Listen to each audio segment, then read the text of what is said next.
బాలేదా? వరుణ్ ఒకసారి రావా? వస్తున్నా. నాకు నా బెస్టీకి ఒక పిక్ తీవా?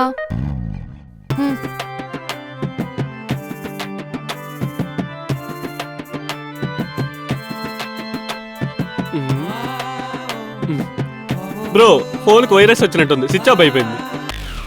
అట్లెట్లా ఆఫ్ అవుతుంది? ఏమైంది? ఏం కాలేదులే. వరుణ్, నీకు నాలో నచ్చిన పార్ట్ ఏంటి? నీ కళ్ళంటే నాకు చాలా ఇష్టం. నీకు నా కళ్ళంటే ఇష్టం, నా బెస్టీకి నా స్మైల్ అంటే ఇస్తారా? స్మైలా? నేను ఇంకేదో అనుకున్నా. రమ్య ఫోన్ ఆన్ అయింది. ఈ బెస్టీ నా కొడుకుని కుచ్చి మడత పెట్టి మింగాలి.